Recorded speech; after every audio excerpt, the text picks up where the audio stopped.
Voici une curieuse expédition. Walt Disney et un groupe d'artistes, de musiciens et d'écrivains partant pour l'Amérique du Sud à la recherche de nouveaux personnages de rythme et de danse pour leurs dessins animés. Donc, adios Hollywood et saludos amigos. Saludos amigos, a new day's waiting to start. You must meet it, wake up and read. 3 jours plus tard, ils atteignent le Brésil à Rio de Janeiro. Puis ils descendent vers l'Argentine sur Buenos Aires.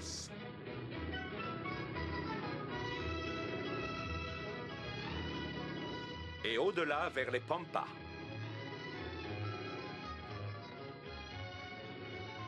À Cordoba, l'équipe se divise.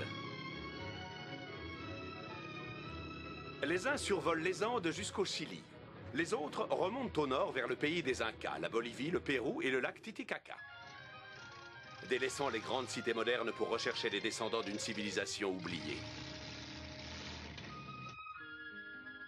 D'une étendue de 20 000 km² et situé à plus de 4 000 mètres d'altitude, le lac Titicaca a joué un rôle important dans l'histoire et le folklore inca.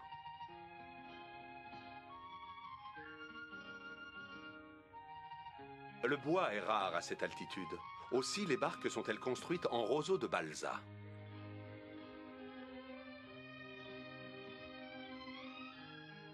Il y a toujours beaucoup de couleurs et de mouvements ici le jour du marché. Les gens viennent de lieux alentours pour vendre leurs produits et échanger les potins locaux.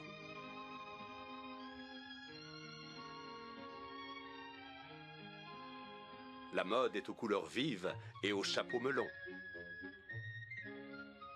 Et un siège bébé à l'arrière pour fiston.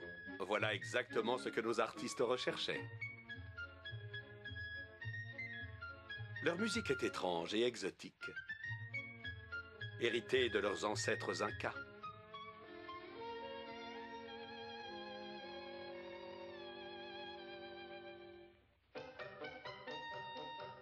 Et même les meules de foin marchent en mesure.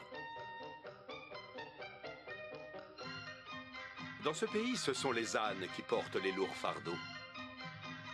Car le trading lama ne consent qu'à un chargement limité.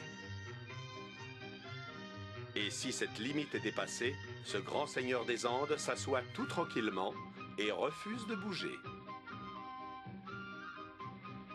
Eh oui, on peut se sentir bien petit devant un lama.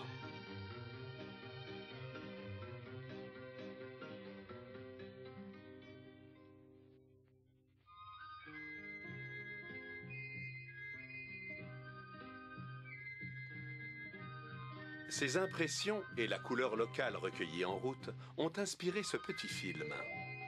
Voyage au pays des Incas avec un touriste américain bien connu. Le lac Titicaca se trouve à environ 3800 mètres au-dessus du niveau de la mer. 3800 mètres? Environ.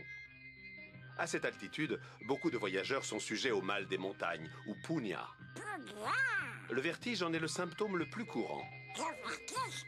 Pas moi.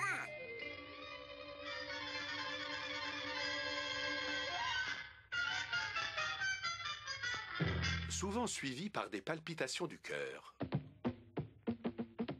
Les oreilles se mettent à tambouriner, puis à sonner.